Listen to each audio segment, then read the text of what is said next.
Hello dear, आपका स्वागत है इस वीडियो के अंदर। इसके अंदर हम एवरेज स्टार्ट करने जा रहे हैं और सबसे पहला जो कंसेप्ट लेक्चर है उसके अंदर हम एवरेज के बेसिक्स करने वाले। और आगे बढ़ने से पहले आपको एक बात बता दूं कि जब भी हम किसी भी टॉपिक के बेसिक्स करेंगे तो मैं आपको कई ऐसी बातें बताऊंगा जो आपको पहले से पता होगी। डेफिनेटली हम वहीं से स्टार्ट करेंगे। हम एक चैप्टर को बिल्कुल शुरुआत से शुरू करेंगे।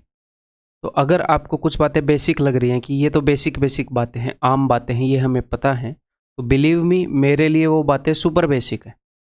अपने कोर्स का जो मोस्ट डिफ़िकल्ट क्वेश्चन भी होएगा मेरे लिए वो बेसिक होएगा, क्योंकि मैं इतने सालों से मैथ टीच कर रहा हूँ।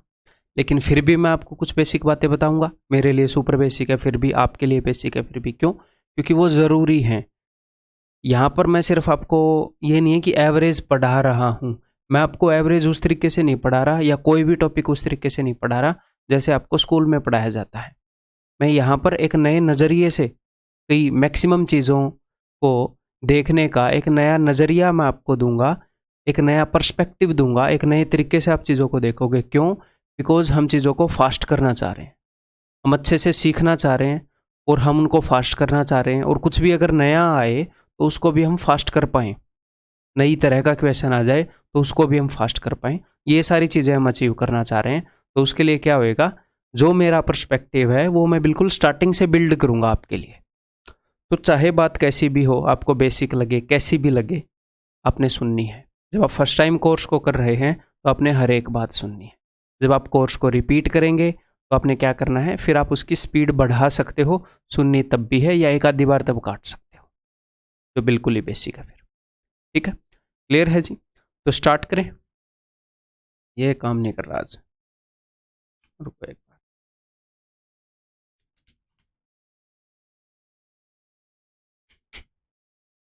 चलो ऐसे करेंगे, अब और क्या करें, बाद में करवाएंगे इसको काम। तो सबसे पहले मुझे एक बात बताओ कि एवरेज का मतलब क्या है। What is average? अगर मैं ये बोलूँ कि आपकी फैमिली के अंदर इनकम 25,000 है, 25,000 जो इनकम है वो एवरेज इनकम है आपकी फैमिली की, तो इसका मतलब क्या है? तो कई बच्चे ये बोलते हैं कि भाई सबकी इनकम 25,000 है, ऐसा होना बिल्कुल भी ज़रूरी नहीं है। कई बच्चे ये बोलते हैं कि मैक्सिमम बंदों की इनकम 25,000 है, ऐसा होना भी ज़रूरी नहीं है। मैं आपको एक एग्जांपल देता हूँ। जैसे मान लो आपकी फैमिली के अंदर आपके मदर हैं, आपके फादर हैं और उनके दो बच्चे हैं, ए और बी। उनमें से एक आप हैं, एक आप हैं, एक आपका बी से भाई या बी से बहन है, तो भी है। ठीक है, तो 4 बंदे हैं। यहाँ पर मदर की इनकम मैं मान लेता हूँ कि भाई 35,000 है, और फादर की इनकम हम मान लेते हैं, और आपकी इनकम हम मान लेते हैं जी 15,000 है। ठीक है, आपके भाई या बहन की इनकम हम मान लेते हैं 0 है, वो भी पढ़ रहे हैं, छोटा भाई बहन मान लो। ठीक है, और फादर की इनकम जो है वो 50,000 ऐसे मान लेते हैं।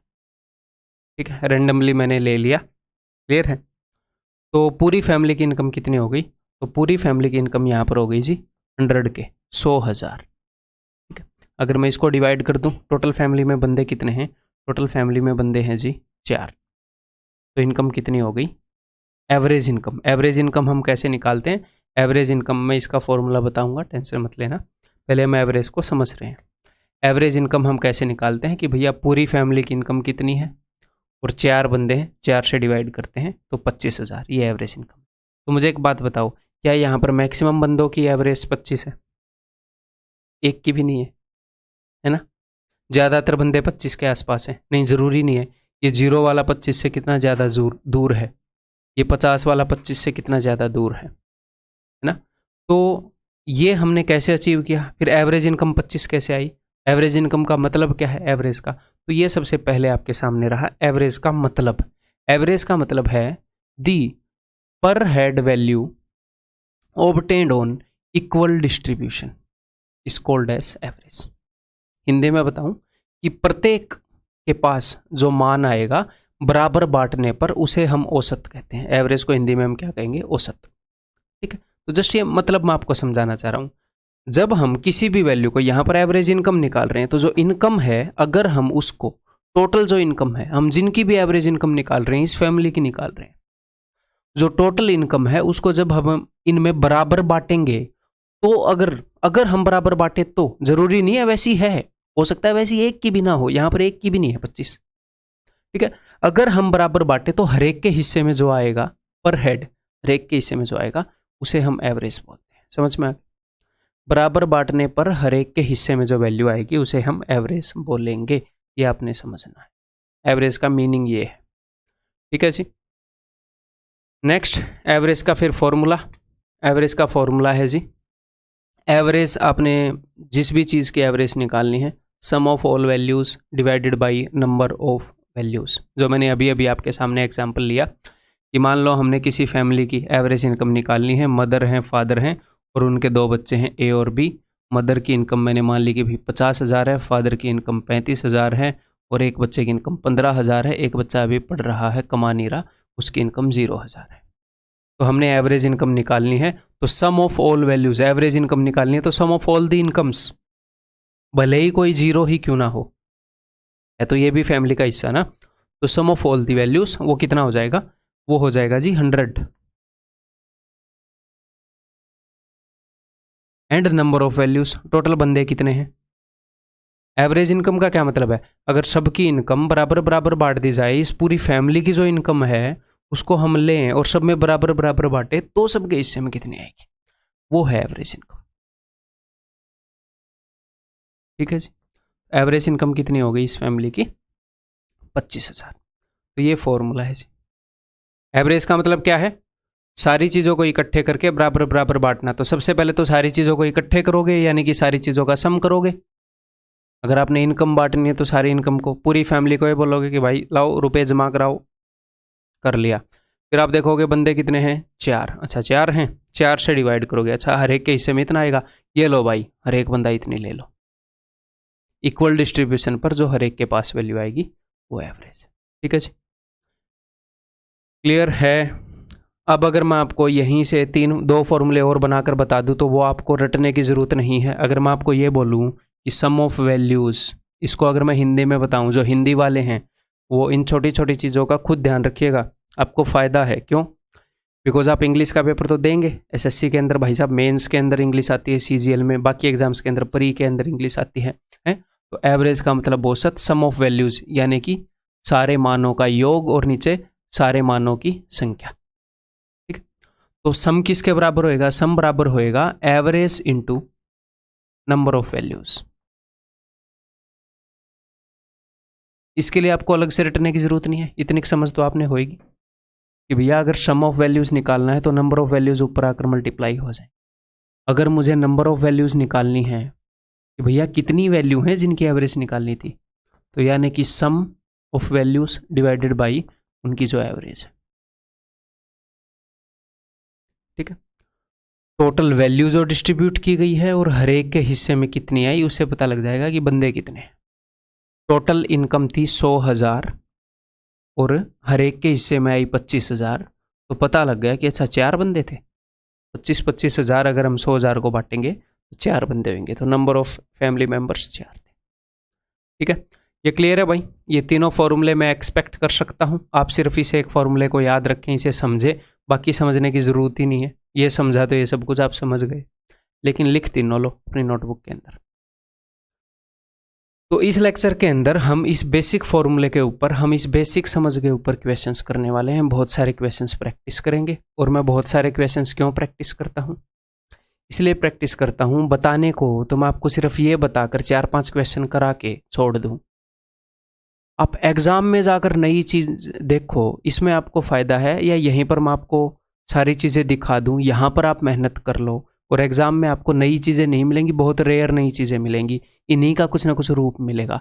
जितनी भी पॉसिबिलिटीज़ हैं अपने सिलेबस के अंदर रिलेवेंट रहकर वो सारे क्वेश्चन मैं आपको करवाऊँगा।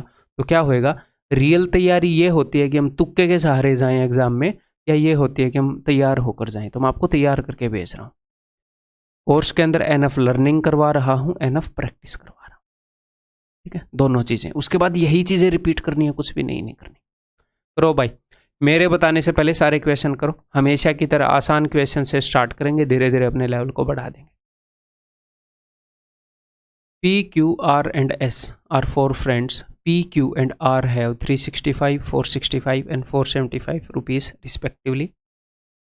How much should S hedge so that the average money with them is 400? ये बोल रहे हैं कि S के पास कितने रुपए होने चाहिए ताकि उनके पास एवरेज मनी 400 हो। टोटल बंदे कितने हैं? 4 बंदे हैं। अगर इनकी एवरेज 400 होएगी तो सम कितना होएगा? एवरेज यानी कि अगर हर एक के पास 400 रुपये इक्वल डिस्ट्रीब्यूट करने पर हर एक पर 400 आने चाहिए, तो 4 बंदे हैं तो टोटल कितने रुपए होने चाहिए? टोटल रुपए होने चाहिए 1600। और ये बोल रहे हैं कि इन 3 बंदों के पास इतने हैं, तो बताओ चौथे के पास कितने होंगे? तो चारों के पास 1600 होने चाहिए, 1600। 3 के पास आप ऐड कर लो, तो चौथे के पास जो बच्चे खुचे हैं वो होने चाहिए। तो इन तीनों को मैं ऐड कर रहा हूँ, 4 4 8 और 3 11, 1100 बिकॉज ये 100 प्लेस पर है। 6 और 6 12 और 7 19, 190, 1100 और 190 1290, 5 और 5 10, 1305।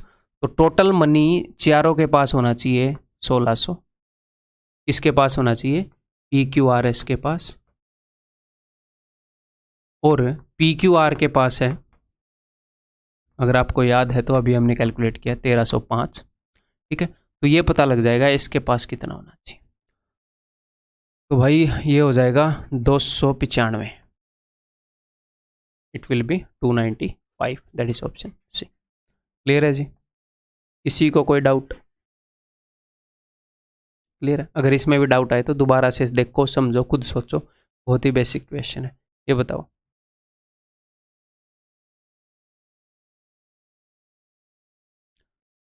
The age of the elder 4 members of a 6 member family are. 4 elder members, 4 सबसे बड़े जो मेंबर हैं उनकी एजेस इतनी है। ठीक है। If the average age of all the members of the family is 30 years, average age 30 years है। टोटल मेंबर कितने हैं of a 6 member family? Family के अंदर 6 मेंबर हैं, 4 मेंबर की आपको एज बताई है, 6 मेंबर हैं, एवरेज एज 30 है। तो सम कितना हो जाएगा? सम हो जाएगा जी 180। तो सारे मेंबर्स, 6 मेंबर्स की एज का सम है ये। 4 मेंबर्स की एज का सम बता सकते हो आप? आप बोलोगे जी हाँ बता सकते हैं, यहाँ से हम बिल्कुल जोड़ सकते हैं। तो अभी जोड़ो। इन दोनों का सम कितना होएगा? 100। इन दोनों का सम कितना हो जाएगा जी? 60। ठीक है, तो 160। तो 4 मेंबर्स की एज का सम है 160। तो बाकी के 2 मेंबर्स की एज आ जाएगी कि नहीं आ जाएगी? 180 में से 160 घटाया 20, बाकी के 2 मेंबर्स की एज है 20। बाकी के 2 मेंबर्स की एज का सम 20 है। ठीक है। Then what is the average age of the youngest 2 members of the family? तो यंगेस्ट 2 मेंबर की एवरेज एज बतानी है, उनकी एज का सम 20 है। तो सम 20 है, एवरेज एज बतानी है, मेंबर कितने हैं? 2। तो आंसर क्या हो जाएगा? 10। आरती, अंदर ही कुछ कर रहे हो क्या?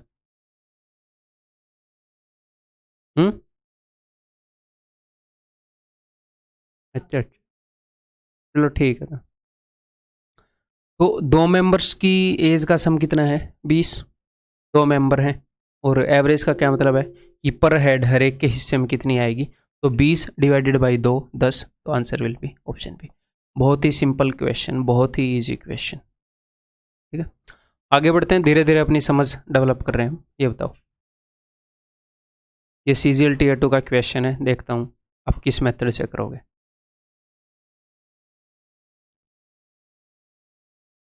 The average weight of L, M and N is 93 kg. If the average weight of L and M is 89 kg and that of M and N is 96.5 kg, then the weight of M.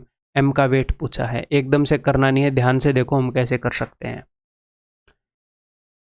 Pen चलाने से पहले दिमाग चलाना ज़रूरी है। अगर दिमाग के अंदर कुछ नहीं आ रहा तो कई बच्चे क्या करते हैं, उसी इन्फॉर्मेशन को लिखते रहते हैं। उनका दिमाग नहीं चल रहा, उनको समझ में नहीं आ रहा क्वेश्चन को कैसे करूं, बट पेज को भरते रहेंगे। अगर दिमाग में कुछ सॉल्यूशन नहीं आ रहा तो ये नहीं है कि आप पेन चलाओगे, आप सोचो। सोचना डिले मत करो, सोचो, कुछ भी लिखो मत। उनको ये लगता है कि अगर मैं कुछ ना कुछ नहीं कर रहा कॉम्पिटिटिव एग्जाम के अंदर तो शायद टाइम वेस्ट हो रहा है। नहीं, आप सोच रहे हो, मेंटल काम चल रहा है, फिजिकल काम नहीं चल रहा। तो सोचो। ये नहीं है कि सेम चीज़ को लिखते रहोगे वहां पर जब तक दिमाग में कुछ स्ट्राइक नहीं होएगा। कुछ स्ट्राइक नहीं ही हो रहा तो आगे बढ़ जाओ, यहां पर आगे नहीं बढ़ना पेपर में।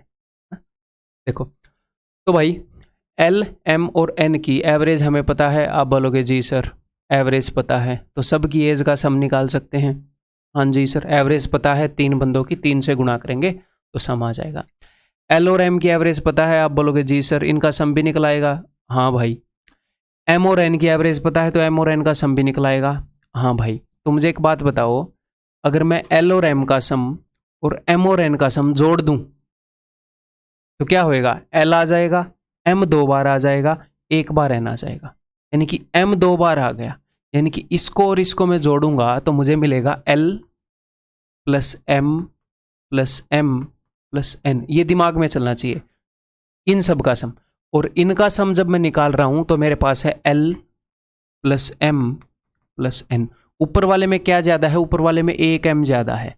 तो ऊपर वाले में से अगर आप नीचे वाला घटाओगे तो आपको एम की वैल्यू मिल जाएगी। यही उसने पूछी, यही काम हम करेंगे। ठीक है, तो एल और एम इन दोनों की एवरेज इतनी है तो इनका सम कितना हो जाएगा? इनका सम हो जाएगा इंटू 2। तो इंटू 2 आप मेंटली कर सकते हो। तो 2 नी में 18, 2 8 16 और 1 17। ठीक है, इसको भी इंटू 2 करूंगा मैं। 2 5 10, 0 1 कैरी ऑन, 2 6 12 और 1 13, 2 नी में 18 और 1 19। इन दोनों को जोड़ूंगा, ये चीज आ गई। और एल एम एन इनको घटाऊंगा। अब कई बंदे इनको 2 गुना कर देते हैं जल्दबाजी में। ये 3 मेंबर्स की एवरेज है तो इनको 3 गुना करना है। इसको घटाऊंगा, 3 3 9, 3 9 में 27। यहां पर मैं ऐसे ही घटा देता हूं एक स्टेप के अंदर। कभी कभी हम एक स्टेप में भी घटा सकते हैं। देखो, ऊपर वाले दोनों को जोड़ना है और नीचे वाले को घटाना है। तो देखो 8 और 3 11, 11 में से 9 गए 2।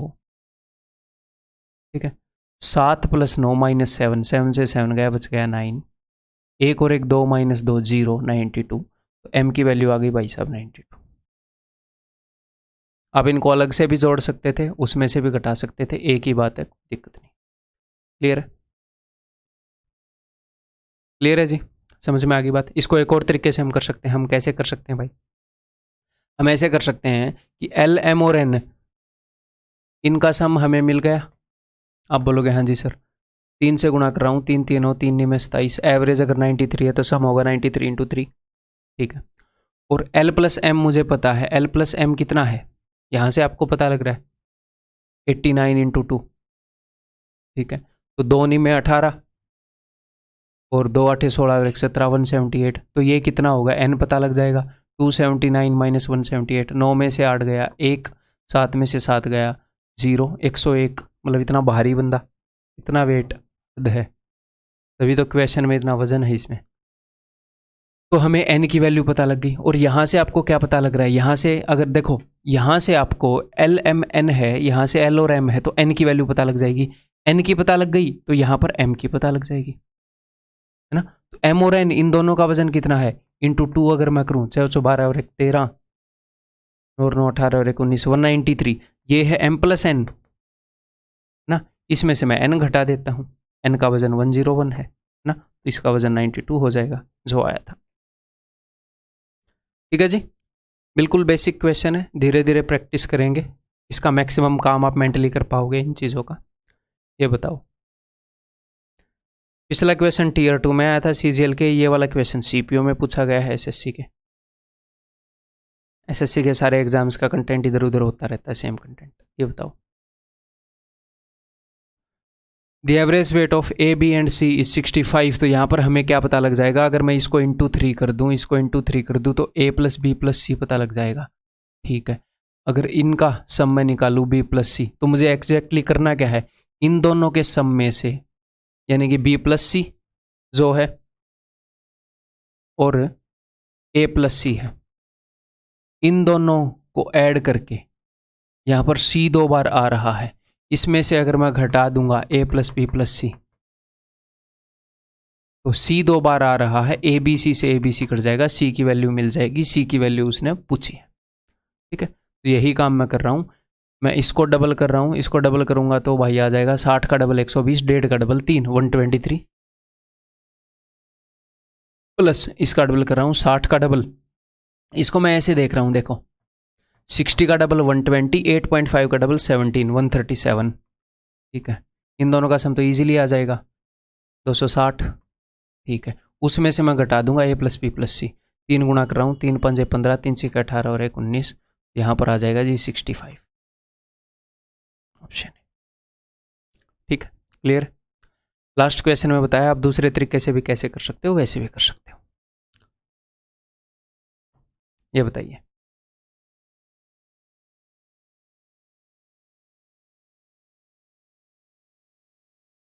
Out of 3 numbers if the first is twice the second. 3 number है अपने पास, first number, second number and third number. Out of 3 numbers the first is twice the second. जो फर्स्ट वाला है वो सेकेंड का डबल है, यानी कि ये x है तो ये 2x है, twice the second and half of the third. और ये फर्स्ट वाला जो है थर्ड का हाफ है, यानी कि थर्ड वाला इसका डबल होएगा, 4x होएगा। 4x का हाफ है ना फर्स्ट वाला। तो ये बताया कि जो फर्स्ट वाला है वो सेकंड का तो डबल है और थर्ड का हाफ है। तो तीनों नंबर मैंने ऐसे मान लिए। If the average of 3 numbers, अगर तीनों नंबर्स की एवरेज इतनी है तो सम कितना होएगा, इंटू 3 कर दोगे। तो मैं एग्जैक्टली यही लिखूंगा, मैं इसको सोल्व करके नहीं लिखूंगा। देखो इन तीनों के सम की बात हो रही है, तो 4 और 2 6 और 1 7, 7x is equal to 56 into 3। इन सब का सम क्या है, 4 और 2 6 और 1 7x। एवरेज 56 है तो सम कितना होगा 56 इंटू 3। इनको सोल्व मत किया करो, क्यों सर, आप इसको गुणा करोगे फिर काटोगे, काम को आप डबल कर रहे हो। ठीक है, ऐसे गुणा मत किया करो, ऐसे लिख लिया करो। देखो कितना ईजी है। x is equal to 24, x की वैल्यू 24 आ गई। अब देखो पूछा क्या है, the average of first and third number, पहले और तीसरे नंबर की एवरेज, पहले नंबर और तीसरे नंबर की एवरेज। तो एवरेज क्या होती है, सम divided by 2, 4x plus 2x 6x divided by 2, ये होगी एवरेज। तो दैट इज 3x। 3x की वैल्यू निकालनी है, x की वैल्यू है 24, 3x की वैल्यू आ जाएगी 3 इंटू 24 72। ठीक, क्लियर है। ऐसा ही एक और क्वेश्चन करोगे, इसी टाइप का क्वेश्चन दो तो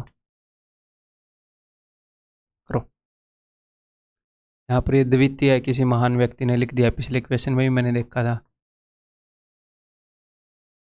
ती की मात्रा बड़ी आएगी, अभी तो बहुत ज़्यादा दिन हो गए हिंदी लिखे। हिंदी का टॉपर रहता था मैं अपनी क्लास में। द्वितीय तृतीय तो बड़ी मात्रा आएगी।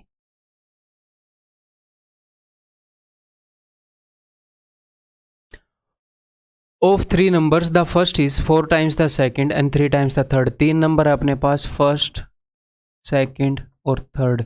इन तीनों नंबर में से जो फर्स्ट है that is 4 times the second, वो सेकंड का 4 गुना है। यानी कि ये फर्स्ट नंबर ऐसा होएगा कि ये 4 का मल्टीपल होएगा, किसी संख्या का 4 गुना ये हो सके, मैं इसको 4 का मल्टीपल मानना पसंद करूंगा। और थर्ड का 3 गुना है तो मैं इसको 3 का मल्टीपल भी मानना चाहूंगा। तो 4 और 3 का मल्टीपल मैं इसको मानूंगा 12x। तो ये इसका 4 गुना है तो ये हो जाएगा 3x, 3 चौके 12। इसका 3 गुना है तो इसको 3 से डिवाइड करो, 4x, ये 4x है, इसका 3 गुना है। तो आपने ऐसे इनको अज्यूम करना पड़ेगा। अब इसने क्या बताया, the average of all the 3 numbers, इनकी एवरेज अगर इतनी है तो इनका सम कितना होएगा भाई, 3 नंबर की एवरेज 95 है तो 95 इंटू 3, तो इनका सम कितना है 12 और 4, 12 और 3 15 और 4 19, 19x इनका सम है। और जो बंदे ने बताया है उसके हिसाब से है 95 इंटू 3, 19 5 95, x की वैल्यू आ जाएगी भाई 15। अब वो जो भी पूछेगा हम बता देंगे। What is the third number, तो थर्ड नंबर की वैल्यू क्या हो जाएगी 4 इंटू 15, x की वैल्यू 15 है तो this will be 60, option B. Clear, ठीक। और हाँ, यहां पर मैं x को अज्यूम कर रहा हूं तो क्या है, देखो हम आपने कभी भी ये नहीं सोचना कि x मानने से लेंदी होता है, x ना मानने से छोटा होता है। क्यों, क्योंकि ये बात सच भी है, ये बात झूठ भी है। कभी कभी x मानने से लेंदी हो जाएगा, कभी कभी x ना मानने से लेंदी हो जाएगा, अनकंफर्टेबल हो जाएगा। तो हमें किसी भी मेथड से प्यार नहीं करना, किसी भी मेथड से हेट नहीं करनी, हमें बेस्ट मेथड चाहिए। हमें क्वेश्चन के हिसाब से जो बेस्ट मेथड स्ट्राइक हो सकता है, जो बेस्ट अप्रोच है, हमें वो चाहिए। हमें अपने सिलेक्शन से प्यार है, ना कि मेथड से। हमें किससे प्यार है, हमें अपना रिजल्ट बढ़िया चाहिए, चाहे वो कैसे भी आए, जिससे वो बेस्ट आएगा, जो बेस्ट तरीका होगा उस रिजल्ट को लाने का, हमें वो चाहिए। ठीक है, तो ये मतलब कोई भी दकियानूसी सोच नहीं करना कि मैं तो सारे एक्स से करूंगा, मैं तो सारे ऐसे बिना एक्स के करूंगा। मिक्स लेंगे, जहां पर जो चीज़ एफिशिएंट होगी। अगर कपड़े को सिलना है तो सुई लेकर आएंगे, हैं, कपड़े को काटना है तो तलवार लेकर आएंगे। ये नहीं बोलेंगे तलवार इज द बेस्ट, सुई इज द बेस्ट। जगह मैटर करती है, कौन सी चीज़ चाहिए कि इस क्वेश्चन में दिस इज बेस्ट, इस क्वेश्चन में दिस इज बेस्ट है। ये मैं आपको सिखाऊंगा कि कैसे आप चीज़ों को देख सकते हैं। धीरे धीरे हम क्या कर रहे हैं, मैं आपको बहुत सारे क्वेश्चन मेरे साथ मिलकर हम अटेम्प्ट कर रहे हैं। अब की बार मैंने आपको कोर्स के अंदर एक्सरसाइज अलग से नहीं दी, क्योंकि मैंने मैक्सिमम क्वेश्चंस को यहीं पर कर लिया। क्यों? क्योंकि मैं आपको सिखाना चाह रहा हूँ। मैं आपका पर्सपेक्टिव, धीरे धीरे मैं आपको एक पर्सपेक्टिव दे दूंगा, तो आपको एफर्ट ही नहीं लगेगा, आपको पता नहीं चलेगा कि कब आपका नज़रिया इंप्रूव हो गया। आपको खुद ब खुद चीज़ें स्ट्राइक करेंगी। बस आपको मेरी एक बात माननी है कि आपने चीज़ों को रिपीट करना है भाई साहब। जब तक आप रिपीट नहीं करेंगे, मुझे एक बात बताओ, आपका ऐसा दिमाग है क्या एक बार पढ़ के सारी चीज़ें याद हो जाती है आपको? नहीं है। बुक एक बार करिए और आपको सारी चीज़ें याद हो गई, नहीं हो सकती। ठीक, आपको मूवी ही याद नहीं होगी एक बार में, बुक तो छोड़ो, माइन्यूट डिटेल अगर 1 महीने के बाद खुद से देखोगे तो एक बुक का पूरा रस, जैसे गन्ने का जूस निकालते हैं, एक बार गन्ने को डाल दिया तो उसका पूरा रस नहीं निकलता। कितनी भी बढ़िया मशीन हो, दोबारा डालने पर रस निकलता ही निकलता है। ठीक है, और गन्ने की मशीन भले ही अच्छी आ जाए, हम तो मेन एग्जाम पर फोकस करें। तो मैं कहना क्या चाह रहा हूँ, आप एक बुक को या एक कोर्स के पूरे कंटेंट को यूज नहीं कर पाते अगर आप एक बार करते हैं तो मिनिमम 3 बार, मिनिमम है ये।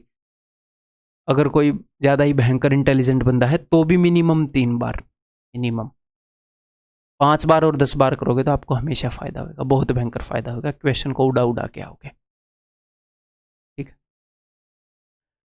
करें जी। The average of 5 positive numbers is 56. Okay. If the first number is 3/4 of the sum of the last 4 number, ये क्या बोल रहा है कि अपने पास फर्स्ट नंबर है, ये फर्स्ट नंबर है, और 2 3 4 5 ये लास्ट के 4 नंबर है। फर्स्ट नंबर जो है आपने करना क्या है, एग्जामिनर की बात माननी है। ये CGL 2019 Tier 2 का क्वेश्चन है, बिल्कुल भी टफ नहीं है, एग्जामिनर की बात माननी है। तो फर्स्ट नंबर है that is 3/4 of the sum of the last 4 number. Last 4 number के सम का 3/4 है, तो लास्ट 4 नंबर के सम को मैं 4 का मल्टीपल मानूंगा, 4x मान लिया, तो फर्स्ट नंबर क्या हो गया, 3x हो गया। इनका सम 4x है इन चारों का, तो ये 3x हो गया। ठीक, और एवरेज कितनी है, एवरेज है जी इतनी, तो सम कितना होगा, 5 नंबर है ना भाई, सम हो गया 56 × 5। तो सम कितना है यहाँ के हिसाब से, 4 और 3 7x, और वहाँ के हिसाब से सम कितना है 56 × 5, तो 7 8 56, x की वैल्यू आ गई जी 40। ठीक है, वो क्या पूछेगा। अब यहाँ पर कई बच्चों के मन में डाउट आएगा, तीसरा नंबर पूछ लिया तो नहीं बता सकते, आप कैसे बताओगे तीसरा, कैन नॉट से, चौथा पांचवा दूसरा नहीं बता सकते। या तो इन चारों का सम बता सकते हो या पहले वाला बता सकते हो, इनके बीच में डिफरेंस बता सकते हो। क्या पूछा है, average of the last 4 numbers, तो लास्ट 4 नंबर का सम हमें पता है 4x है, तो एवरेज क्या होगी, एवरेज हो जाएगी x, x की value 40, answer is 40, option B. ठीक, क्लियर है जी, आगे बढ़ जाएं। चलो ये बताओ,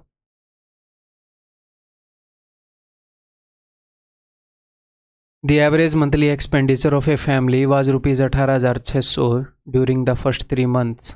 पहले 3 महीने तक एवरेज मंथली एक्सपेंडिचर वो बता रहा है। पहले एक बार क्वेश्चन को पढ़ ले, मैं आपको बता दूं हमने निकालना क्या है। Rupees this much during the next 4 months and rupees this much during the last 5 months of a year. If the total savings during the year was, तो पूरे साल की ये सेविंग्स है, पूरे साल की total saving during the year. ठीक है, this much. Then the average monthly income, हमें इनकम निकालनी है। तो देखो उसने हमें ऊपर एक्सपेंडिचर बता दिया, इनकम क्या होती है, इनकम होती है भाई साहब एक्सपेंडिचर प्लस सेविंग, होती है कि नहीं।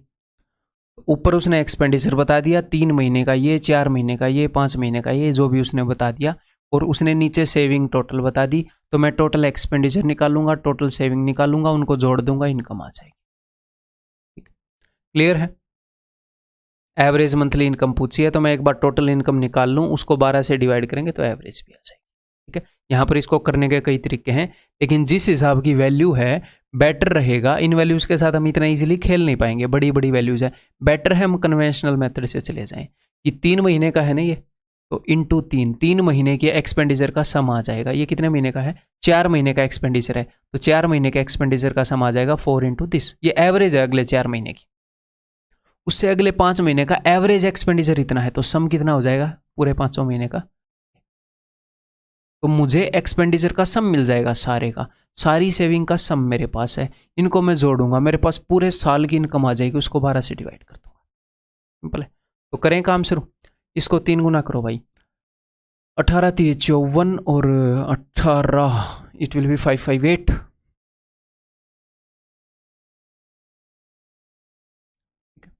आप ऐसे कर सकते हो, 18 3 54, 54,000 और 600 3 1800, 54,000 और 1800, 55,800। ठीक है, इसको 4 गुना करोगे तो मैं 2 बार डबल कर सकता हूँ, या फिर 21 को जब मैंने 4 गुना किया, 21,000 को 4 गुना किया तो 84,000 84,000, और 750 को अगर मैं 4 गुना करूँगा तो 3,000 आएगा। डबल करने पर 1500, फिर डबल करने पर 3,000, तो 84 और 3 87,000। देखो आपकी कैलकुलेशन की प्रैक्टिस मैं रियल क्वेश्चन से करवा रहा हूँ। ये एक्चुअल क्वेश्चन है SSC CHSL 2020 का। कुछ कैलकुलेशन क्लास में आपको स्पेसिफिकली दे सकता था, कुछ क्वेश्चन के माध्यम से होगी, क्योंकि क्वेश्चन में ही फास्ट करना है ना चीज़ों को, और हर एक क्वेश्चन में लगेगी नहीं। यहाँ पर वैल्यूज बदलते ही ये लगेगी नहीं, तो हम प्रैक्टिकली देखेंगे, जहाँ पर कर सकते हैं वहाँ पर करते रहेंगे। मैं कैसे करता है एग्जाम में, ठीक है। हो सकता है इसको अब मैं 5 से गुणा कर दूँ, ठीक है। या फिर आप एक और काम कर सकते हो, यहाँ से एक 2 उठा के इसको दे दो, तो ये क्या बन जाएगा? ये बन जाएगा 10, और 10 का मतलब क्या है? एक 0 ही चिपकानी है। तो यहाँ से 2 उठाओगे तो उसको 2 से भाग करोगे, तो आप क्या करोगे? 1 1 4 2 0, और यहाँ से 2 उठाकर इसको दिया तो उसके नाम की एक 0। 5 से मल्टीप्लाई आप ऐसे कर सकते हो। जैसे आप 5 इंटू 84 करोगे तो आप ऐसे मान लो ना, यहाँ से एक 2 उठा के इसको दे दिया तो ये क्या बन गया? ये बन गया 42, और ये 2 जब यहाँ पर गया तो 10 ही बना, तो इसको हाफ करके 0 चिपका दो। तो मैंने क्या ये रट रखा हाफ करके 0 चिपका दो? नहीं, मैं मन मन में 2 का आदान प्रदान करता हूँ, तो मुझे कभी भी रटना ही नहीं पड़ता। ये तो रटेंगे तो यार पता नहीं कब गलती हो जाएगी, कब डबल करना होगा, कब हाफ करना होगा, गड़बड़ हो जाएगी। मैं उतना रिस्क नहीं लेता, ठीक है। तो ये सारे एक्सपेंडिचर आ गए। अब इनके अंदर सेविंग जोड़ दूं, जोड़ देते हैं भाई। ये है 143 143 020 020, यही है ना? जी हाँ, लेट्स ऐड देम। 0 2 8 और 2 10 1 10 19 20 2 10 10 20 2 4, ठीक है। इसको मैं डिवाइड करूंगा जी 12 से, क्या आएगा? आसपास ही हैं सारे। 12 3 36 4, 12 3 36 4, 12 3 36 4, 3 3 3 कहीं पर आया है? 3 3 3, यानी कि ये वाला उत्तर होएगा, ऑप्शन है, ठीक है। उसके बाद भी 42 आया था, 12 3 36 12 5 60, बिल्कुल यही वाला उत्तर होएगा, ऑप्शन है, ठीक है। आगे बढ़ जाएं, ये बताओ फिर।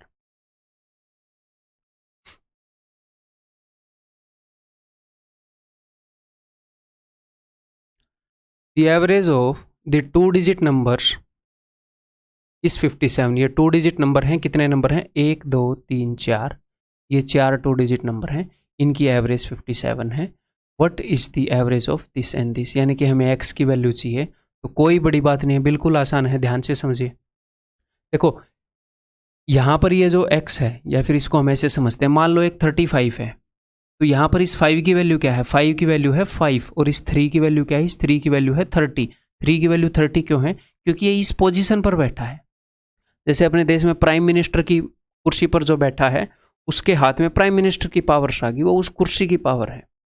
कोई भी बैठेगा उस कुर्सी पर, फिजिकली कुर्सी पर नहीं बैठना है, यानी कि उस पोस्ट पर होएगा। कुर्सी मार लाओ प्राइम मिनिस्टर की बेचारे की, कोई भी उस पोस्ट पर होगा, उसके हाथ में वो पावर आ गई। ऐसे ही ये जो पोस्ट है, ये 10th प्लेस की पोस्ट है।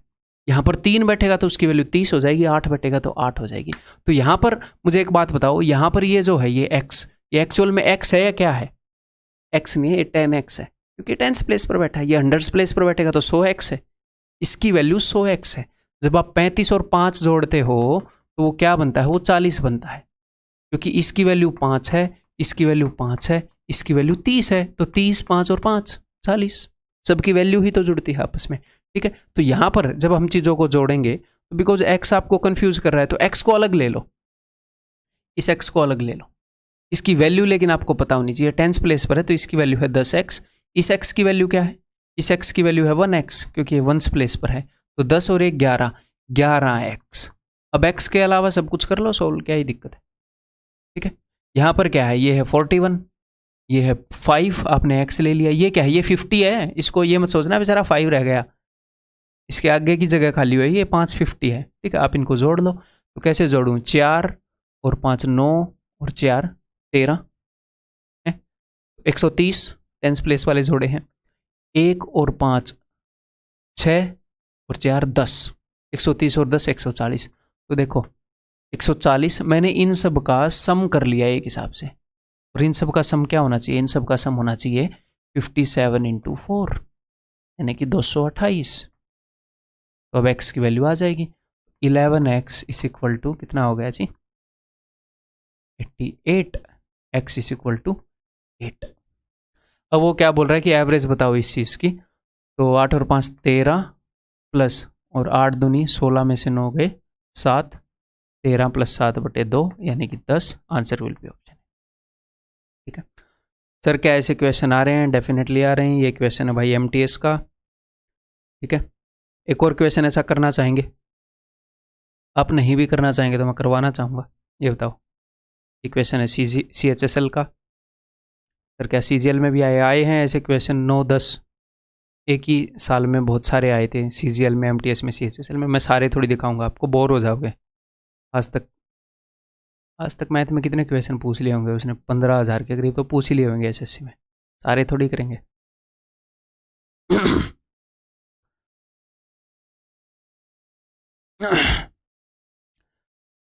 तो ये देखें the average of the 3 digit numbers, ये सारे 3 डिजिट नंबर है, कितने भाई 1 2 3 4 5 3 डिजिट नंबर है, उनकी एवरेज इतनी है, तो सम कितना होगा, दिस × 5, मैं इन सब का सम कर रहा हूँ। अब क्लियर है, मैं यहाँ से x को छीन रहा हूँ, यहाँ पर x की वैल्यू क्या है 10x, ये क्या है 100x, और ये क्या है 1x, 100 + 10 110 + 1 111x, मैंने सारे x ले लिए 111x प्लस, ठीक है। अब बाकी सबको जोड़ेंगे, बाकी सबको जोड़ने के कई तरीके हैं, ठीक है, ऊपर नीचे लिखकर जोड़ दो ऐसे 335, x गायब है तो यहाँ पर आप लिखोगे 205, x की जगह कुछ नहीं है ना, खाली है, यहाँ पर आप लिखोगे 35 और वहाँ पर लिखोगे 630 एंड 406, या फिर ऐसे ही मेंटली जोड़ दो, कोई फर्क नहीं पड़ता, ठीक है।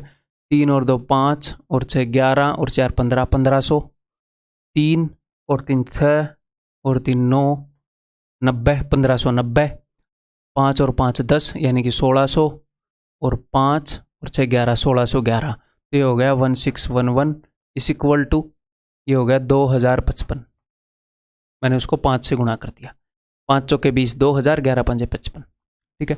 1611 अगर उधर गया तो अब x की वैल्यू देखो डायरेक्टली आप लिख सकते हो, ये अगर उधर गया तो 44 4 डिवाइडेड बाई 111, इससे कटेगा 4 पर, x की वैल्यू आ गई 4। अब हमने क्या बताना है, हमने एवरेज बतानी है इन नंबर्स की, x की वैल्यू 4 है, 4 - 1 3, 4 - 3, एक और काम आप यहाँ पर कर सकते हो, आप इनकी एवरेज ही निकाल लो, इन सब का सम करके 4 से डिवाइड करना है, 1 2 3 4, इन सब का सम करोगे तो देखो ये गया x x x x 4x 5 - 1 + 4 divided by 4, answer is x + 1, और x की वैल्यू हमें पता है 4, 4 + 1 5। आप जो गिवन है उनकी एवरेज निकाल लो, x की फॉर्म में आएगी, वहां पर वैल्यू पुट कर दो, या पहले वैल्यूज पुट कर दो x की, फर्क नहीं पड़ता, ठीक है, कैसे भी कर लो, दोनों इक्वली गुड है। Answer is option C. आप किसी काम मान लो आप कोई मेथड अपना रहे हो, उससे 2-3 सेकंड लेट हो जाते हो, 5 सेकंड लेट हो जाते हो, आप 10 सेकंड लेट हो जाते हो, उससे फ़र्क नहीं पड़ता, आपके एक डिसीजन से फ़र्क नहीं पड़ता। आप एग्जाम में मान लो 100% क्वेश्चन है, उनमें से 70% क्वेश्चन में अगर आपकी अप्रोच छोटी है तो ठीक है, 20-30% में आपका डिसीजन खराब होएगा एग्जाम में, मैं बता रहा हूँ, आप कुछ भी कर लो आपका होएगा। हमने मैक्सिमाइज करना है कि मैक्सिमम इतनी प्रैक्टिस करें, आप कम प्रैक्टिस करोगे तो 30% क्वेश्चन में आपका डिसीजन बढ़िया होएगा, आप और प्रैक्टिस करोगे 40 में हो गया, 50 में हो गया, 70 में हो गया, 80 में हो गया। हम इतनी प्रैक्टिस करेंगे एग्जाम से पहले कि मैक्सिमम में हमारा डिसीजन ठीक रहे, ठीक है। ये बताओ,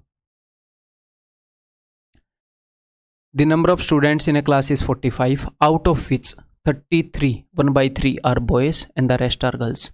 तो 33 1/3 का मतलब क्या है, 1/3। 1/3 बॉयज़ हैं, यानी कि बॉयज़ कितने हैं, अगर क्लास में 3 बंदे हैं तो उसका 1/3 1 बॉयज़ हैं और 2 गर्ल्स हैं। ये सिर्फ रेशियो है, बॉयज़ और गर्ल्स के नंबर का रेशियो है, ठीक है, number of boys and number of girls का। And the rest are girls, ठीक है। The average score of girls in science, science के अंदर गर्ल्स का एवरेज स्कोर 60.62% मोर है, किसे, more than that of boys, तो 2/3 ज़्यादा है। यानी कि अगर बॉयज़ का 3 है स्कोर तो इनका 2 ज़्यादा है, 3 से 2 ज़्यादा है, यानी कि इनका 5 है। तो ये है जी एवरेज स्कोर, एवरेज को रिप्रेजेंट करते हैं ये नंबर।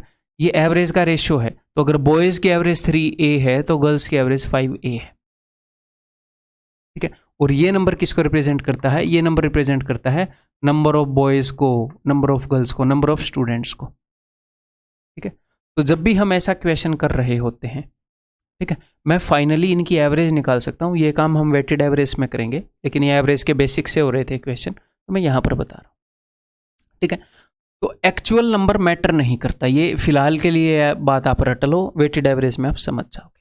एक्चुअल नंबर मैटर नहीं करता अगर मैं पूरी क्लास की एवरेज निकालना चाहूँ। देखो मैंने मान लिया कि बॉय 1 है, क्लास में 1 ही लड़का है, क्लास में 2 ही लड़कियाँ हैं, ठीक है। तो टोटल लड़के हो जाएंगे, टोटल स्टूडेंट हो जाएंगे 3। अगर मैं मान लूँ तो टोटल वैल्यू 3 में बटेगी। अगर मैं मान लूँ क्लास में 10 लड़के हैं, 20 लड़कियां हैं, तो टोटल वैल्यू 10 और 20 30 में बटेगी। तो जिनमें वैल्यू बटेगी वो भी 10 गुना हो जाएंगे। तो एक्चुअल नंबर कितना है वो मैटर नहीं करता। तो यहाँ पर हाँ एवरेज आपको एक्चुअल लिखनी पड़ेगी। तो यहाँ पर जो नंबर ऑफ स्टूडेंट है इसका यूज ना भी करोगे तो आंसर आया पड़ा है, ठीक है। तो मैं मान लूँगा 1 लड़का है, 2 लड़कियाँ हैं, बॉयज़ की एवरेज 3A है, गर्ल्स की एवरेज 5A है। तो आप मुझे सिर्फ सम बताओ, लड़के कितने हैं 1 और एवरेज कितनी है 3A। तो मैं आपसे पूछ रहा हूँ एवरेज स्कोर कितना होएगा, 1 लड़के हैं मतलब number of values into average, वो आएगा सम। तो 1 × 3 क्या हो गया 3A। गर्ल्स का सम बताओ, 2 लड़कियां हैं, एवरेज 5A है, 2 × 5A 10A। ये लड़कों के स्कोर का सम हो गया, ये लड़कियों के स्कोर का सम हो गया। और पूरी क्लास की एवरेज कितनी है, पूरी क्लास की एवरेज बोल रहा है 78।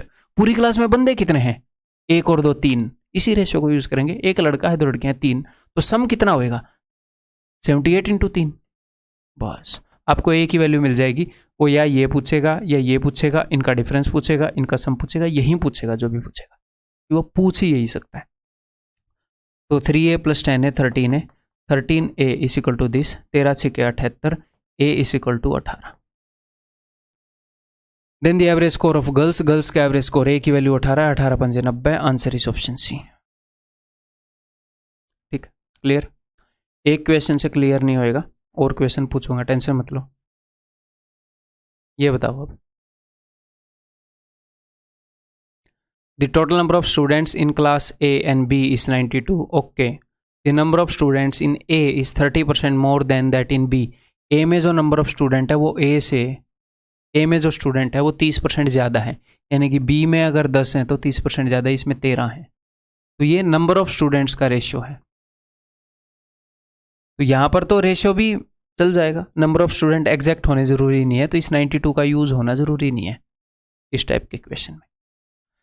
The average weight of students in B is 50% more than that of students in A। B में एवरेज वेट 50% ज़्यादा है, यानी कि यहाँ पर 2 है तो वहाँ पर 3 है। तो यहाँ पर अगर 2A है वेट तो वहाँ पर 3 है। ये एक्चुअल वेट है, 2A and 3 है, मुझे A का नहीं पता। 2A यहाँ पर वेट है तो यहाँ पर 3A वेट है, ये एवरेज वेट है। तो अगर मैं पूछूंगा सेक्शन A में कितने बंदे हैं, 13 हैं, और हर एक का वेट है 2A, तो टोटल वजन सेक्शन A के बंदों का कितना हो जाएगा, वो हो जाएगा 26A। सेक्शन B के टोटल बंदों का वेट कितना हो जाएगा, वो हो जाएगा 30A। और उसने क्या बताया, उसने बताया है कि एवरेज वेट A और B का 56 किलो है, यानी कि A और B के सारे बंदों को मिला दूं तो 56 किलो एवरेज वेट है। A और B में मिलाकर कितने बंदे हैं, 13 और 10 23। तो अगर 23 बंदों की एवरेज 56 है तो सम कितना हो जाएगा 23 × 56, सिंपल सी बात है। तो 26 और 30 ये कितना है 56A = 56A, 56 से 56 गया, A = 23। क्या पूछ रहा है, what is the average weight of students in B के अंदर एवरेज वेट क्या है, A की वैल्यू 23 है, 23 थी 69, तो इट विल बी 69। क्लियर? एक और क्वेश्चन करना चाहोगे ऐसा? नहीं भी दिल कर रहा तो मैं करवाऊंगा, ये करो।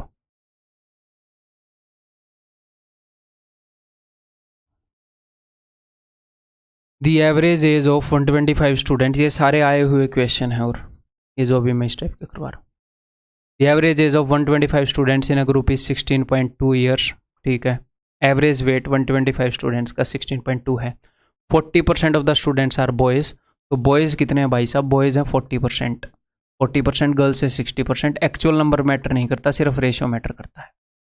40-60 का रेशियो 2:3। ये है नंबर ऑफ स्टूडेंट्स और इनकी एवरेज क्या बता रखी है? एवरेज बता रखी है उसने, the average of the boys is 20% more, boys की एवरेज 20% मोर है गर्ल्स से, यानी कि गर्ल्स की एवरेज 5 है तो बॉयज़ की 6 है, 6A और 5A। अब ये हम मेंटली करेंगे, ठीक है, मतलब एक्चुअल में जैसे मैं करता हूँ एग्जाम में। तो 6 दूनी 12, ये क्या हो गया? 12A, बॉयज़ का सम, गर्ल्स का सम हो गया 5 15A, 15 और 12 27A। डायरेक्टली ऐसे लिख सकता हूँ कि नहीं? इतना तो कर ही सकते हो। 6 दूनी 12, 5 15, 15 और 12 27A, तो सबका सम आ गया। अब टोटल कैंडिडेट कितने हैं? 2 और 3 5 है और इनकी एवरेज कितनी बता रखी है भाई साहब ने? 16.2, ठीक है। तो ये 18 निम्मे है ये, है ना, और ये अच्छा ये 18 से कट नहीं रहा, 9, अच्छा ये 18 से 1.8 कट जाएगा, 3 से, अच्छा ये कट रहा था 0.6, तो 6 5 30, तो A की वैल्यू आ गई 3, ठीक है। What is the average age of the boys? Boys की एवरेज एज कितनी है? A की वैल्यू अगर 3 है तो 6 3 18, तो दैट इज ऑप्शन बी, ठीक है जी।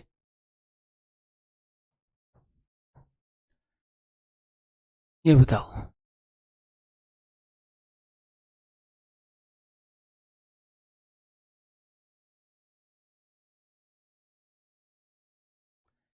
The average of X Y and Z is 6 more than Z. X Y और जेड की जो एवरेज है वो जेड से 6 ज़्यादा है। एक्स वाई और जेड का सम क्या होएगा? मान लो एक्स वाई जेड की जो एवरेज है वो क्या है? 6 मोर देन जेड, यानी कि इनकी एवरेज क्या है? इनकी एवरेज है जेड प्लस 6, जेड से 6 ज़्यादा है, यानी कि जेड प्लस 6 है। तो इनका सम लिखने की मैं कोशिश कर रहा हूँ। एक्स वाई जेड का सम क्या होएगा मुझे ये बताओ? एक्स वाई जेड का सम होगा, इनकी जो भी एवरेज है उसको 3 गुना कर दूं, ये 3 बंदों की एवरेज है ये, तो इसको 3 गुना कर दूंगा तो सम आ जाएगा। तो इनका सम हो जाएगा 3 इंटू जेड प्लस 6, यानी कि 3Z प्लस 18, ठीक है जी। और आगे क्या बताया है? Average of X and Y is 50। X और वाई की अगर एवरेज 50 है तो सम कितना होएगा? 50 इंटू 2 100, और एक्स वाई का सम इसने बता दिया कि भाई 100 है। तो यहां से ये इक्वेशन सोल्व हो जाएगी कि नहीं हो जाएगी? ये z उधर जाएगा, 3Z minus Z that is equal to 2Z। ये 18 इधर आएगा, 100 माइनस 18 दैट विल बी 82, तो z is equal to 41। Clear है? u is 6 less than z, what is the average of u plus z? ये पूछ रहा है कि u और z की एवरेज क्या होगी। वैसे तो एक बात, आपको z की वैल्यू मिल गई तो आपको u की वैल्यू मिल जाएगी। इससे 6 कम है, इससे 6 कम का क्या मतलब है? 35 है। u is 6 less than z, तो इन दोनों की एवरेज यानी कि इन दोनों का सम डिवाइडेड बाई 2। 70 और 76 डिवाइडेड बाई 2, तो आंसर क्या हो जाएगा? 38।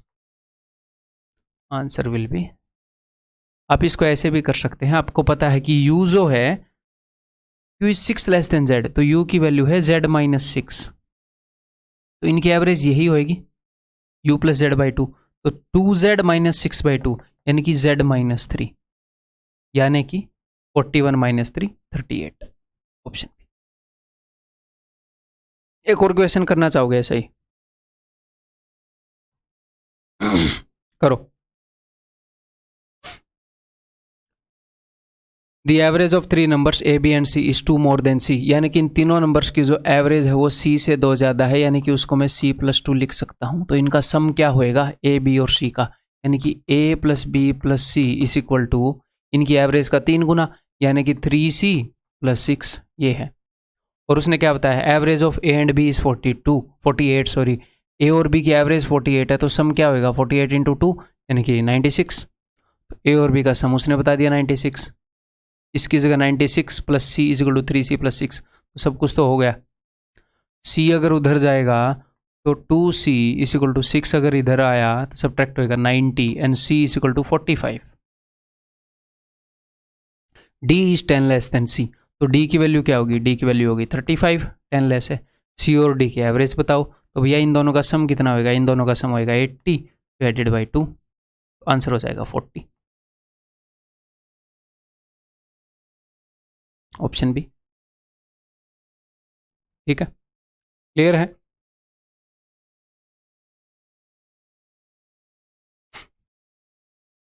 ये बताओ,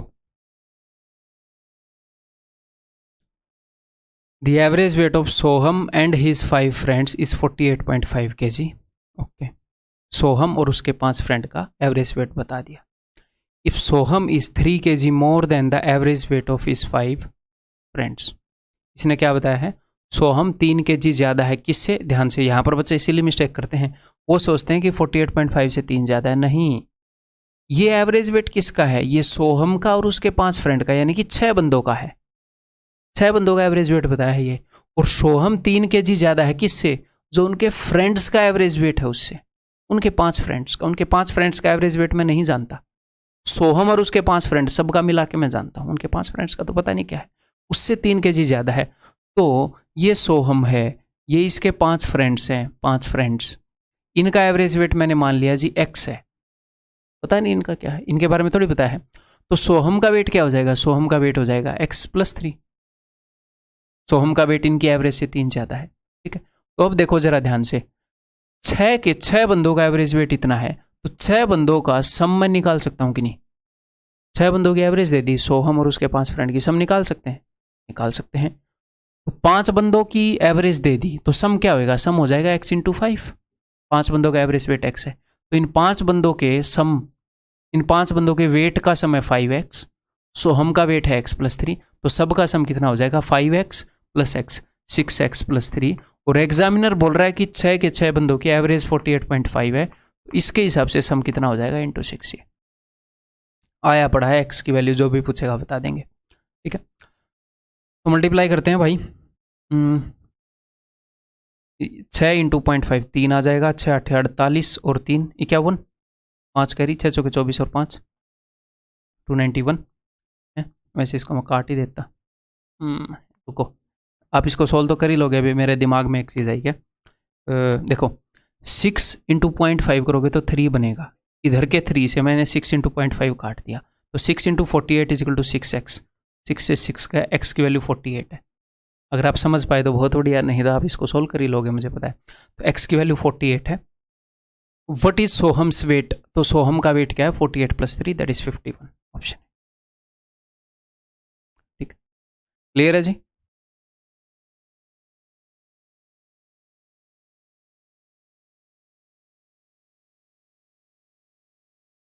ये करो, क्वेश्चन को करना बड़ी बात नहीं है, लेकिन मैं आपको मेथड बताऊंगा इस क्वेश्चन को करने का। मतलब इसको अच्छे से एक्सप्लोर करेंगे, ये सिचुएशन बार बार आती है, 2-2 का पेयर, तो अच्छे से एक्सप्लोर कर लेंगे बस एक बार, कुछ चीज़ें दिमाग में सेट हो जाएंगी हमारे। The average age of Akhil and Sunita is 51। ठीक है, Sunita and Veena is 31 and Veena and Akhil is 33। अखिल और सुनीता की एवरेज एज 51 है, तो अखिल और सुनीता की एज का सम क्या होएगा? अखिल और सुनीता की एज का सम 51 × 2। एक तो मैं इसको इस तरीके से कर सकता हूँ, बिल्कुल बेसिक से। ठीक है, सुनीता और वीणा की एज का सम मैं यहाँ पर लिखूँ, और वीणा और अखिल की एज का सम मैं यहाँ पर लिखूँ।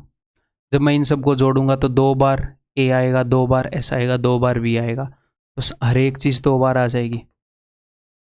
ठीक है, या फिर इसको मैं कैसे देख सकता हूँ, ध्यान से सुनिए, इसको मैं ऐसे देख सकता हूँ, अखिल और सुनीता की एवरेज एज अगर 51 है, अखिल + सुनीता / 2, अखिल + सुनीता / 2 कर लो, या फिर a/2 + s/2 कर लो, बात एक ही है। तो एक हिसाब से हो क्या रहा है? एक हिसाब से ये हो रहा है कि अखिल की उम्र का आधा और सुनीता की उम्र का आधा 51 है। ठीक है, अगली जगह क्या होएगा? s/2। ऐसे मैं लिखने के लिए नहीं बोल रहा, ऐसे हम दिमाग में सोचेंगे। आगे से जब ये क्वेश्चन आएगा तो आप इसको थोड़े से कुछ सेकंड दोगे ना, मैं इसको रट के नहीं बैठा, मैं सोचता हूँ थोड़ी देर, लेकिन मैं लिखता नहीं। मेरा लिखने का टाइम, इतना लिखने में कितना टाइम लगेगा, ज़्यादा टाइम लगेगा यार, मेरा लिखने का टाइम बच जाएगा। यहाँ पर मैं जस्ट आपको शो कर रहा हूँ कि a/2 2 बार आया, a/2 2 बार आया, तो 2 बार a/2 मिलने से क्या हो जाता है, a का हाफ 2 बार आया, a बन जाता है। 2 बार s/2 आने से क्या होता है, s बन जाता है। 2 बार v/2 आने से क्या होता है, v बन जाता है। तो एक हिसाब से जब हम इन सबको जोड़ते हैं, जब हमारे पास ऐसा केस हो कि हमें a + b, b + c और c + a को जोड़ना है, तो हमारे पास 2 बार a, 2 bar b, 2 bar c आता है। ये तो बिल्कुल कॉमन सेंस की बात है। लेकिन जब हम a/2 को जोड़ेंगे तो 2 बार a/2 मिलकर 1, यानी कि जब ऐसी सिचुएशन में उसने एवरेज बता रखी है, तो जब आप इन सबको जोड़ोगे ना भाई, तो आपको तीनों का सम मिल जाएगा। आपको क्या मिल जाएगा, आपको मिल गया a + s + v = 51 + 31 + 33, ये मिल गया डायरेक्ट। ठीक है, अब मैं निकालना क्या चाह रहा हूँ, मैं निकालना चाह रहा हूँ वीणा की उम्र। तो आप ये देखो, अगर वीणा की उम्र निकालनी है तो a + s की उम्र घटानी पड़ेगी ना। a + s की उम्र देखो कहाँ पर गिवन है, यहाँ पर गिवन है। तो इनकी उम्र की एवरेज 51 है, लेकिन आपको तो इनका सम घटाना है, a + s घटाना है। तो आपको घटाना है, ऊपर वाले में से आपको घटाना है 51 - 51। मैं ऐसे कर देता हूँ, ये लो, ये लो। इसके लिए कोई चीज़ रटने की जरूरत भी नहीं है। ठीक है, अब यहाँ से इसको काटूंगा तो -20 है, यहाँ से काटूंगा तो +13 है। आंसर इस 13। मैंने क्या किया, इस 31 से ये काटा क्योंकि इजीली कट रहा था। -20 13, आंसर इस। यहाँ पर आप रट भी सकते हो कि तीनों को जोड़कर अगर वीणा की निकालनी है तो इसका डबल घटाओ, लेकिन इतना ऐसे रटेंगे क्यों, ये चीज़ें तो हम सोच सकते हैं। एवरेज दे रखी है, सबको जोड़ेंगे तो ASV आएगा, वो एक बार आएगा। एवरेज ना हो तो हर एक चीज़ का डबल आता है, इन सब के सम का डबल आता है। एवरेज है तो भैया सम का डबल नहीं आएगा, सम ही आएगा। फिर हम देख लेंगे, अच्छा ये पूछा है तो ये घटाना है। ठीक है, हमने अपने दिमाग को ट्रेन करना है, फालतू की चीज़ें रटनी नहीं है। ठीक है, क्लियर है भाई।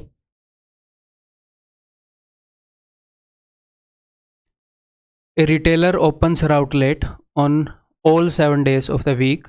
It is observed that her average sales for the Saturdays and Sunday combined is 300.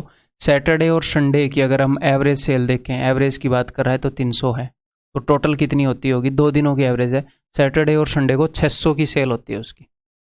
Saturday को कितनी होती है, संडे को कितनी मुझे नहीं पता, लेकिन टोटल 600 की होती है। And 200 for the remaining 5 days, और बाकी के जो 5 दिन है उनकी एवरेज 200 है, तो बाकी के 5 दिनों में बंदा 1000 रुपये कमा ले रहा है। एवरेज 200 है 5 दिन की, तो 1000 रुपये कमा ले रहा है। For a month starting on a Saturday, एक मंथ सैटरडे से स्टार्ट हो रहा है।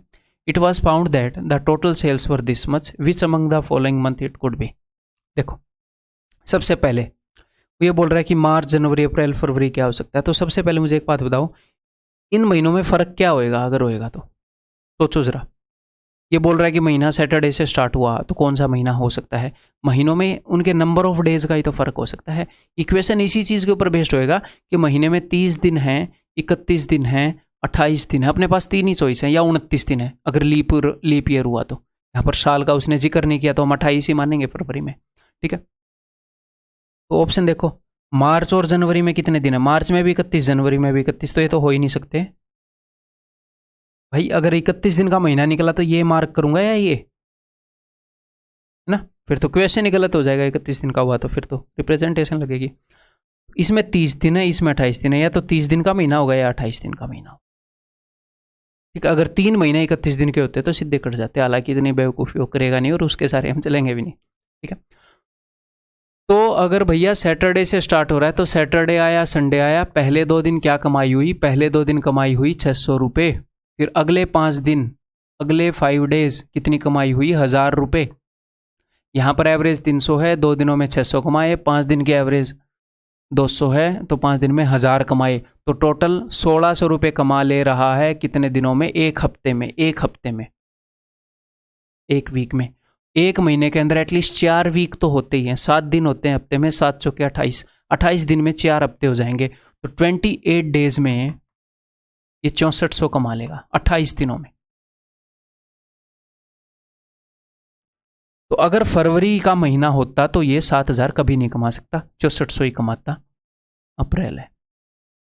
या फिर अब आप क्या कर सकते हो, ये दिन खत्म कब हुए हैं, ये दिन शुरू कब होंगे, शुरू हो रहे हैं सैटरडे संडे पर, तो 2 दिन बचे हैं, तो सैटरडे संडे में ये फिर से 600 रुपये कमा लेगा, तो 6400 और 6600 7000। हालांकि इसकी ज़रूरत नहीं होनी चाहिए एग्जैक्ट निकालने की, क्योंकि अब हमें पता चल गया फरवरी तो हो नहीं सकता, फरवरी में तो एक कमाई कितने पाता, 29 दिन की भी होती तो भी ये 7000 तो कमा नहीं पाता। Option B. ठीक है। हाँ, अगर यहाँ पर ये होता कि इसकी इनकम 6700 होती, फिर महीना हो सकता है कि फरवरी का हो, लीप वाला हो। इतना एक्स्ट्रा दिमाग आजकल, मतलब आज तक तो वो लगाता नहीं है, चीज़ों को सीधी सीधी स्टेट करता है। फरवरी का क्वेश्चन आएगा तो वो लीप ईयर या नॉन लीप ईयर बताता है। तो answer will be option B. ठीक है, ये बताओ, there are 7 numbers, the average of the first 3 numbers is 13 less than the average of all the numbers and 3 less than the average of the last 3 numbers. Okay, 7 number हैं, first 3 की बात करी है, last 3 की बात की है, fourth number की बात करी है। तो मैं एक बार जल्दी से लिख दूं ताकि मैं आपको बता पाऊँ। ये बोल रहा है कि द एवरेज ऑफ फर्स्ट 3, उसने बता दिया कि फोर्थ नंबर जो है वो 87 है, यहाँ पे लिख लेते हैं, फोर्थ नंबर 87 है। ठीक है, there are 7 number, the average of first 3 number is 13 less than the average of all the number. सारे नंबर की एवरेज मैंने मान ली ए, तो फर्स्ट 3 की है a माइनस 13, इससे 13 कम, and 3 less than the average of last 3, last 3 numbers की जो एवरेज है उससे 3 कम है। तो इसमें 3 जोड़ूंगा तो इनकी आ जाएगी, इसमें 3 जोड़ रहा हूं तो ये आ गई a माइनस 10। ठीक है, इनकी एवरेज पता चल गई, इनकी एवरेज पता चल गई, चौथे की वैल्यू पता चल गई, सबकी एवरेज पता चल गई। तो सम को इक्वेट कर दो, सम को इक्वेट कर दो। अगर इन 3 नंबर्स की एवरेज इतनी है तो सम कितना होएगा भाई, तो सम होएगा इनटू में 3, यानी कि 3a माइनस 39। चौथा नंबर क्या है, चौथा नंबर है 87। इन 3 नंबर्स की एवरेज इतनी है तो सम कितना होएगा, सम होएगा 3a माइनस 30। सातों नंबर का सम आ गया, और सातों नंबर की एवरेज a है तो सम क्या होएगा 7a। बस इसको इक्वेट करना था। 3a 6a, उधर है 7a, 6a उधर जाएगा तो यहाँ पर बच जाएगा a, और यहाँ पर क्या बच गया भैया 39 और 30 69, 87 माइनस 69 बोले तो 17 में से 9 गए 8, 18, एक वैल्यू आ गई सी 18। ठीक है, clear. Find the average of the 7 numbers, 7 numbers की जो हमने एवरेज मानी थी वो a है, यानी कि 18 है। Answer is option B. ठीक है, क्लियर है। तो दैट्स ऑल, जो एवरेज के बेसिक क्वेश्चंस थे वो पूरे हो चुके हैं। अब मैं आपको एक छोटा सा कंसेप्ट और बताऊंगा यहाँ पर। नेक्स्ट जो मैं आपको कंसेप्ट बताऊंगा, एवरेज को निकालने के लिए हमें सिर्फ ये करने की ज़रूरत नहीं है। अगर मान लो आप एवरेज निकाल रहे हो, एक और नज़रिए से हम एवरेज को देखते हैं, ये आगे काम आएगा। ठीक है, ध्यान से देखिएगा। एवरेज निकालने का मैंने आपको क्या तरीका बताया है, मैंने आपको तरीका बताया है कि सम ऑफ ऑल वैल्यूज़, सारी वैल्यूज़ का सम divided by number of values. मैंने आपको एवरेज का मतलब क्या बताया है, मैंने एवरेज का मतलब बताया है कि इक्वल डिस्ट्रीब्यूट करना। इक्वल डिस्ट्रीब्यूट करने पर हर एक बंदे के हाथ में जो वैल्यू आती है इक्वल डिस्ट्रीब्यूट करने पर, उसको हम एवरेज कहते हैं। तो हम यहाँ पर एक एग्जाम्पल लेते हैं।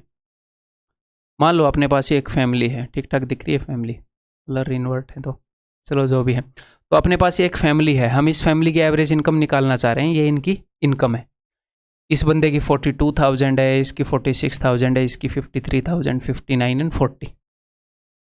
ठीक है, ये इन सब की इनकम है। तो इनकी अगर मैं एवरेज इनकम निकालना चाहूँगा, ध्यान से सुनिएगा, मैं इनकी एवरेज इनकम कैसे निकालूंगा। मैं यहाँ पर खड़ा हूँ, मैं इनको बोलूँगा अपनी सारी इनकम मुझे दो, तो ये अपनी सारी इनकम मुझे दे देंगे। ठीक है, फिर मैं क्या करूँगा, ये 5 बंदे हैं तो मैं 5 से डिवाइड करूँगा और इनको बराबर बराबर इनकम दे दूंगा। यानी कि अगर मैं इनकी इनकम लेकर सारी 5 से डिवाइड करके सबको बराबर बराबर बांट दूँ तो एवरेज आ जाएगी कि नहीं आ जाएगी? आप बोलोगे जी सर आ जाएगी। एवरेज का मतलब क्या है? एवरेज का मतलब है वैल्यू को इक्वली डिस्ट्रीब्यूट करने का। तो वैल्यू को अगर आप इक्वली डिस्ट्रीब्यूट करना चाह रहे हो तो ज़रूरी नहीं है उनकी सारी इनकम लेना। आप ये सोच सकते हो कि भाई साहब इनमें से सबके पास 40,000 रुपये तो हैं, इसके पास भी 40,000 हैं, मतलब 40,000 प्लस ही हैं, मिनिमम 40,000 तो हैं, 46, 53, 59, 40। तो मैं ये करता हूँ यार 40,000, मैं ये बोलता हूँ कि भाई एक काम करो, अपने पास तुम सब 40,000 रुपये रखो, मुझे तुम्हारे रुपए में कोई इंटरेस्ट नहीं है, मैं बस इक्वली बांटना चाह रहा हूँ। तो तुम ये करो, तुम्हारे पास 40,000 से जितने एक्स्ट्रा हैं मुझे दे दो। तो ये बंदा आकर मुझे कितने देगा, इसने अपने पास 40,000 रख लिए, ये बंदा आकर मुझे देगा 2,000 रुपये, ये बंदा मुझे आकर दे देगा 6,000 रुपये, ये बंदा मुझे आकर दे देगा 13,000 रुपये, 40,000 से 13,000 एक्स्ट्रा है, ये बंदा आकर मुझे दे देगा 19,000 रुपये, और ये बंदा आकर सिर्फ ऐसे खाली ऐसे करके चला जाएगा, इसके पास 40,000 से ज़्यादा है नहीं, ये मुझे 0 रुपये देकर चला जाएगा। तो मेरे पास टोटल कितने रुपए इकट्ठे हो गए, मेरे पास हो गए भाई 13 और 6 19, 19 और 19 38 और 2 40, 40,000 रुपये मेरे पास इकट्ठे हो गए। और ये 5 बंदे हैं, अब सबके पास कितने हैं, मैंने बोला था 40,000 से एक्स्ट्रा दे दो, तो सबके पास 40,000 हैं, 5 बंदे हैं। अब मैं क्या करूंगा, जो मेरे पास रुपया आया मैं सबको 8,000 बांट दूंगा, सबके पास ऑलरेडी 40,000 है, 8,000 मैंने और दे दिया, 48,000। तो सबके पास 48,000 हो गया कि नहीं हो गया, हो गया। मैंने रुपए को इक्वली डिवाइड कर दिया, बस मैंने सारे रुपए को नहीं लिया, मैंने कुछ रुपए को ले लिया, मैंने 40,000 डिसाइड कर लिया। मैं 35,000 डिसाइड कर सकता था कि नहीं कर सकता था, कि 35,000 से एक्स्ट्रा दे दो, मेरे पास थोड़ा सा ज्यादा रुपया एक्स्ट्रा आ जाता, मैं उसको बांटता, फाइनली वो इक्वली बटने पर 48,000 ही होएगा।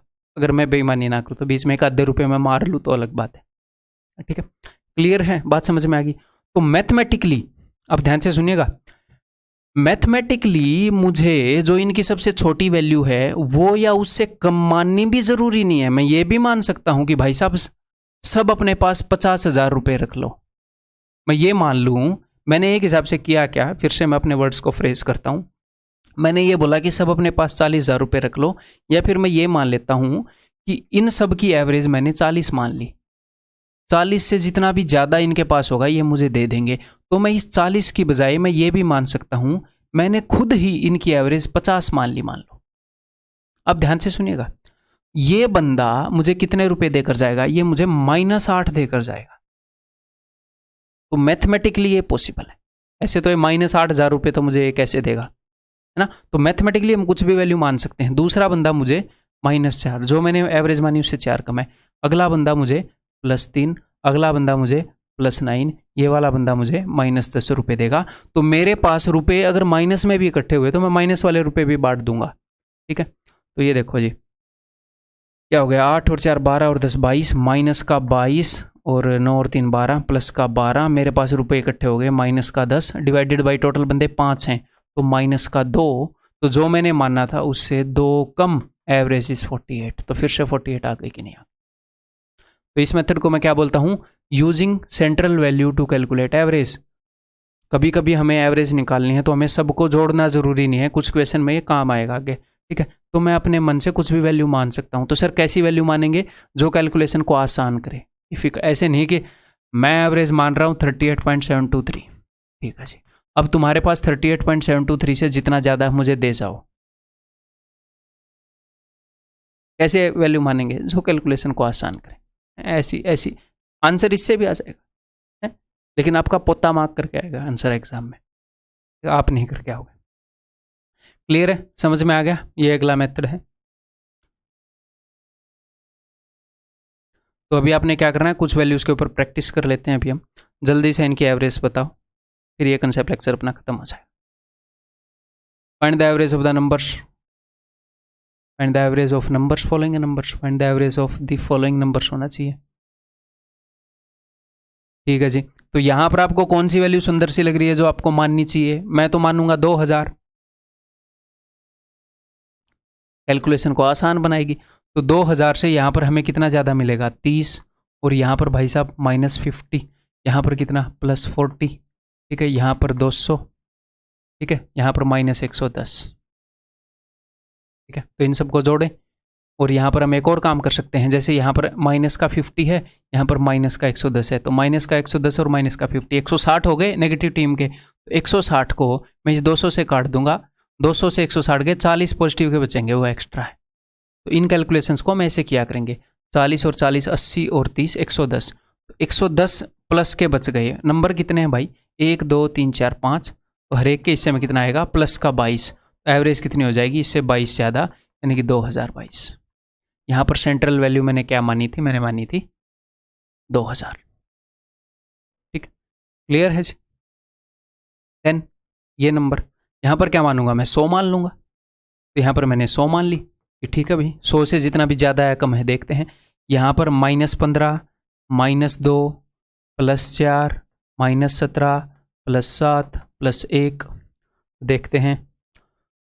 तो माइनस प्लस की देख लेता हूँ 7 और 4 11 और 1 12 प्लस का 12 जब मैंने -17 से काटा तो माइनस का 5 जिंदा रह गया। तो 15 और 5 20 और 2 22 माइनस का 22 कितने नंबर में बटेगा 1 2 3 4 5 6 में बटेगा।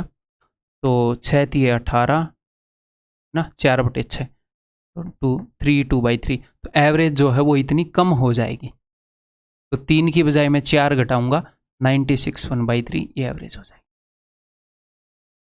ओवरऑल आपके पास जो भी पॉजिटिव में रुपए बचे या नेगेटिव में रुपए बचे उनको पर हेड बांटना है, हर एक के हिस्से में कितना आया। पॉजिटिव आया तो एवरेज बढ़ जाएगी, नेगेटिव आया तो घट जाएगी। ठीक है जी। नेक्स्ट, तो यहां पर 200 मानेंगे। ठीक है, माइनस का 20 माइनस का 3 प्लस का 15 प्लस का 7 प्लस का 16 माइनस का 17 तो माइनस का 20 और 3 माइनस का 23 और 17 माइनस का 40 माइनस का 40 हो गया। तो 16 और 15 31 होता है। 31 और 7 कितना होता है 38 होता है। तो माइनस का 2 बच गया माइनस का 2 कितना में बटेगा 1 2 3 4 5 6 6 में बटेगा -1/3 तो एवरेज इतनी कम हो जाएगी जी। यहाँ पर एवरेज कितनी आई थी, यहाँ पर एवरेज आई थी 2022 जो भी आई थी क्या ही फर्क पड़ता है। ठीक है, क्लियर है। तो ये बात आप समझ गए। यहाँ पर अपना ये लेक्चर एंड हो जाता है। इसके बाद अगला लेक्चर हम करेंगे। सो ऐसे ही पढ़ते रहिएगा। अगर आप मेहनत करेंगे, पढ़ेंगे, चीज़ों को रिपीट करेंगे, आपको कोई नहीं रोक सकता। मैं आपके पास टॉप क्वालिटी का मटेरियल लेकर आ रहा हूँ और टॉप तरीके से बताने की कोशिश कर रहा हूँ इन सारी। ठीक है, अगली वीडियो में मिलते हैं।